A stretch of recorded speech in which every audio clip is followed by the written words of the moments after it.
Hi all, here is Luca Bischetti from University School of for Advanced Studies US Pavia in Italy, and today I'm going to talk to you about Italian brain rots.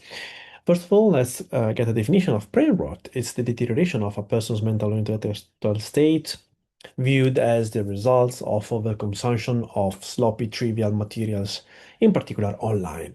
This material is of very low quality, usually, therefore it is called slop or AI slop. Italian brain rots are based on this mechanism. They are characters generated again with the AI through absurd combinations of animals and other elements. They are a digital phenomenon that spread rapidly due to their nonsense humorous content on different social media platforms. They are rich in their structure. They are short videos or images plus a voiceover sound and sometimes text. They are created by people for the people, so there are producer users creating them for the taste of their peers or even younger peers, knowing how to create different types of these characters and have them interact in the brain rot universe. The zero point of brain rot can be traced back to early 2025 when a user, now suspended, shared an audio labeled tralala tralala, an audio I cannot reproduce here because there are some swear words and it contains blasphemy. These have been then reported by other users, and by early as January 13, 2025, the first AI image of a three-legged shark wearing blue Nike shoes have been posted online, and since then, Tralala Tralala became viral. After that, we experienced an explosion in the number of characters, brain rots, and also they are spread all over the world. This is the Google trend of the searches for brain rots in Italy in the past 5 years. As you can see, we had a very steep growth in searches for brain rots when in the middle of 2025. They were a thing. Now they are still a thing. There's been a bump lately, but it's something still search. If you try and do that in your own country, you will see that they are a phenomenon. If you don't know them, it's probably because you are not a target group of this social media phenomenon.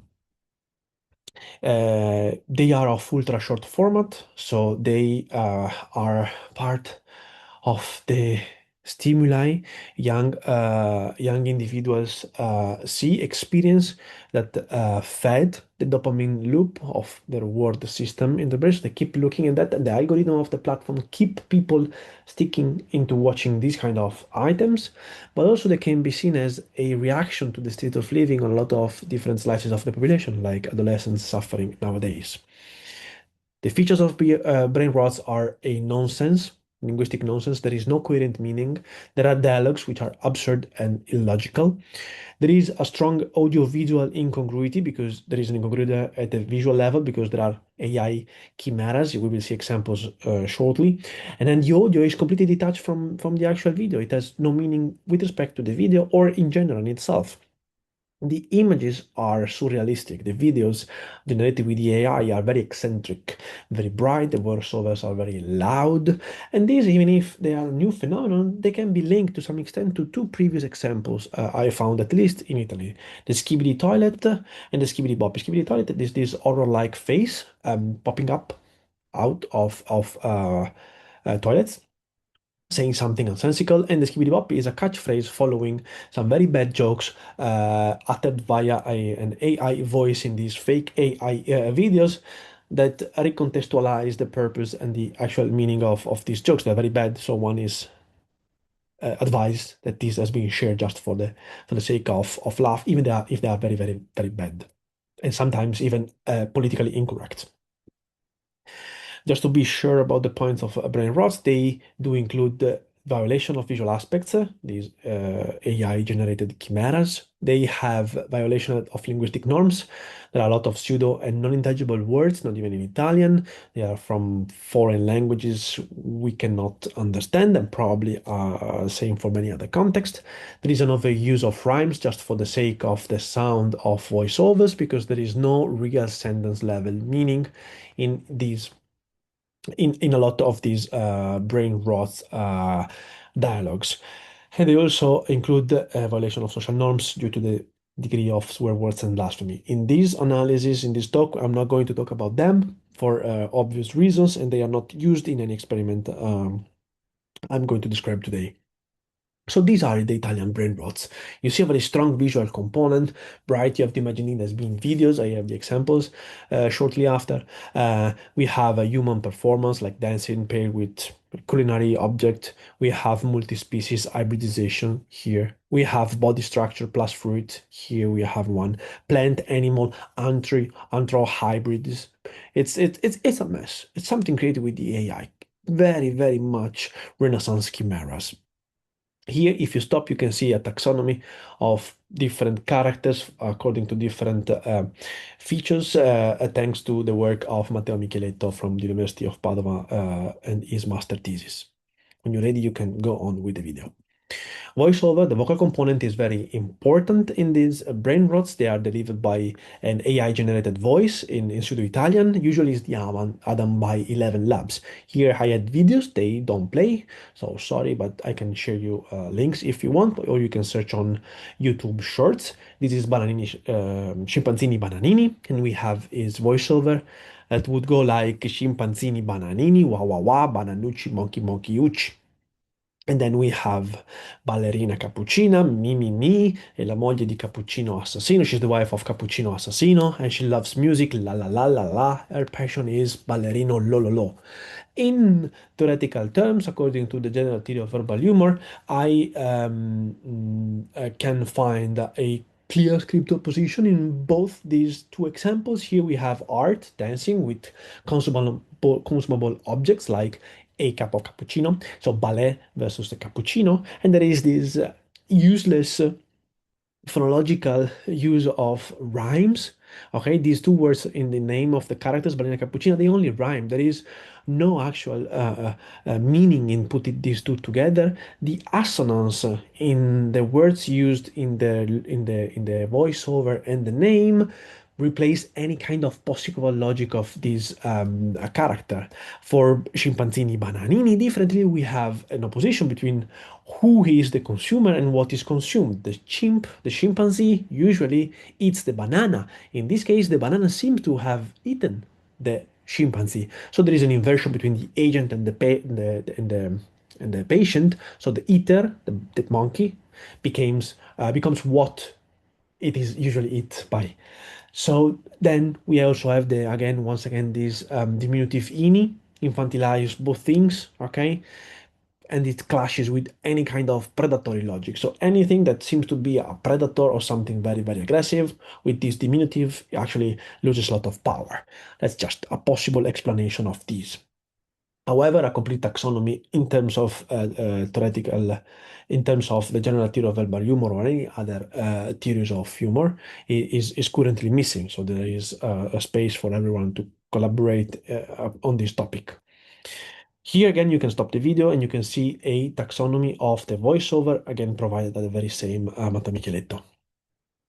But what are these things? Are just producers monkeying around in social media, or is something deeper? Well, actually, it has been used. These characters have been used for different purposes, including making money. Some companies created the backpacks and then trading cards, video games. So they are beyond goofing around on the web. Today, to date, we have three single studies investigating some aspects of brain rots. We have the first, a set of interview to Gen Z users, and they describe the function of this brain rot. They create bonds in some social groups. They are a form of escapism from the overload of digital information, so they don't have to think at anything. And actually, they want to reject also the use of the internet and life for productive and meaningful things.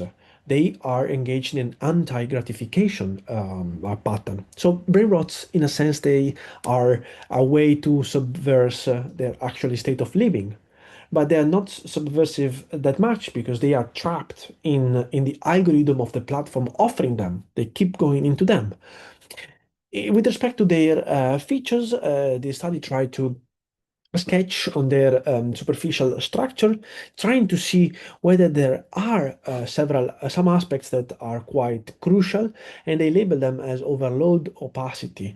So there is a sensory excess, hypervisibility of these items, where the deliberate incoherence creating the nonsense, what creates? It creates this perception of incompatible stimuli all over.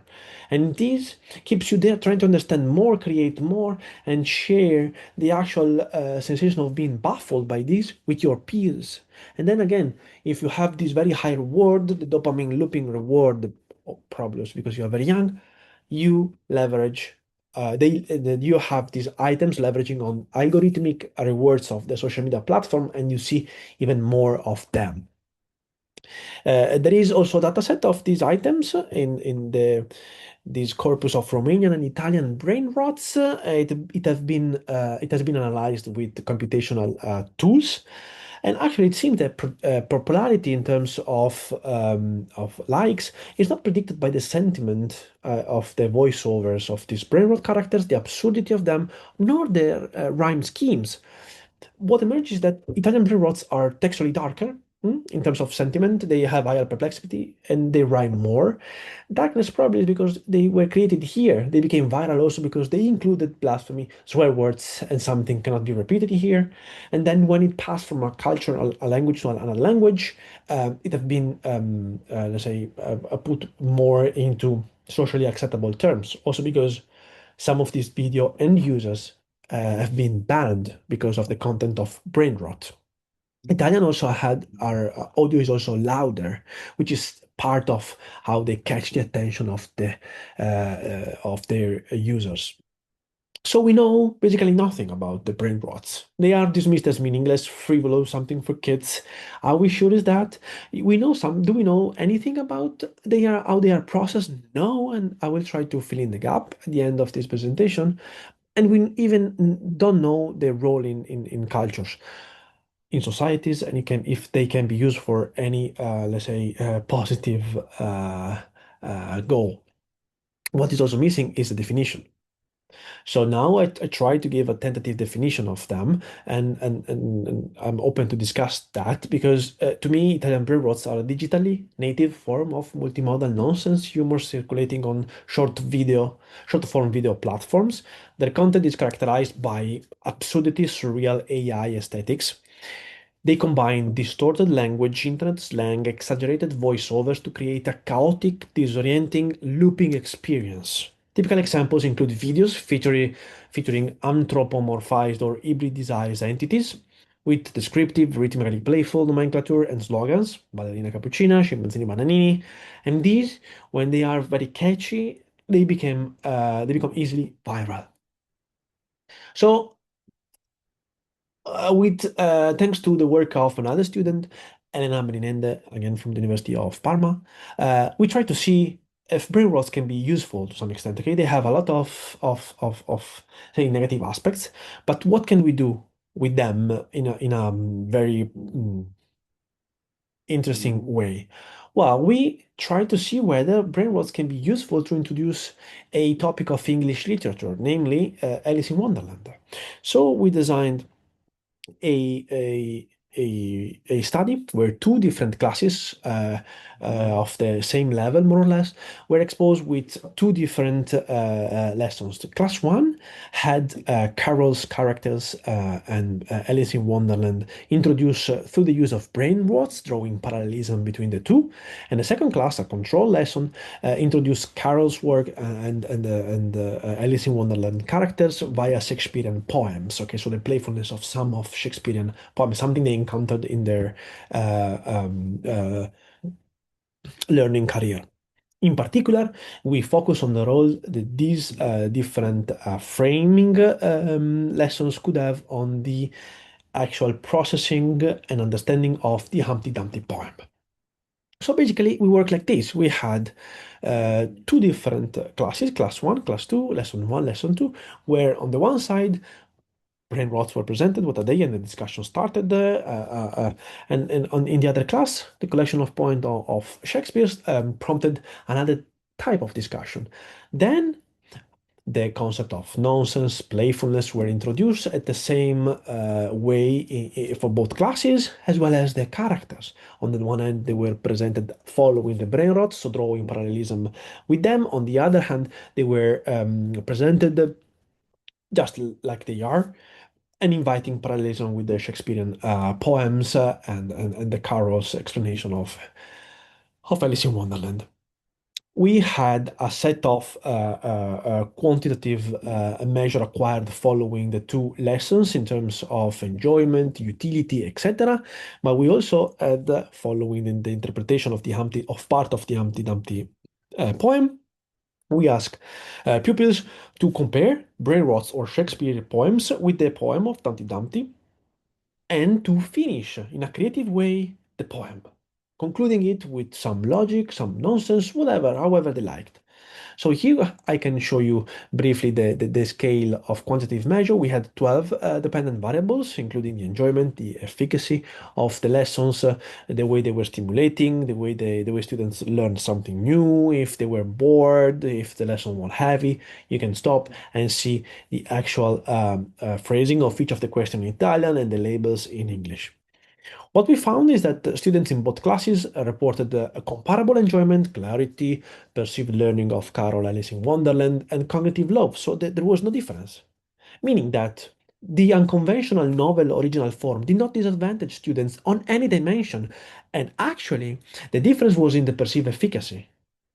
So, class 1, brain rot class, rated the lesson as significantly more effective than class 2 on Shakespeare. This means that the internet culture inspired lesson can achieve equivalent educational outcomes from the previous slides while also producing a specific advantage on the instructional value denoted by graded student perception of the lesson efficacy. This is very interesting, actually, because it's something we did not expect that much. We expected something more on the other dimension, but it's okay because they work. They work like the conventional class, but they are more effective, which is something good. When we come to the description of the completion of the Humpty Dumpty poem, well, here we are, you can stop and you can read them. You can see that the rhyme scheme is quite the same, but in class 1, this excerpt is longer, more words, more lines. That's exactly what we found.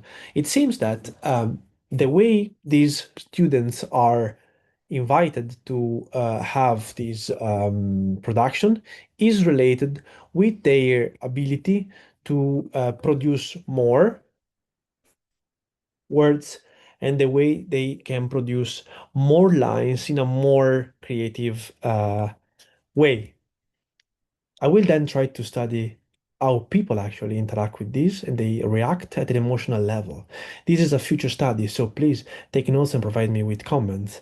This is a study I want to do comparing Brainrots with Peppa Pig for some very young groups, other video from the web from middle childhood and early teenager, and some conventional humor and some other AI humor with meaning though for adolescents and older adults. Of course, all this work cannot happen uh, solo. There is a whole lab that is willing to help and collaborate in doing that. So I am very happy to be part of the NAP lab. And within the NAP lab, this work is can come to reality due to the chickens problem. So I also must acknowledge that I am PI of this project funded by the National Recovery and Resilience Plan. The project name is Chicken, and we'll have 3 years of investigating humor in childhood and development, providing fresh, new insights into this topic. If you have questions, send me an email, and I will see you at the panel joint discussion with comments. Thank you very much.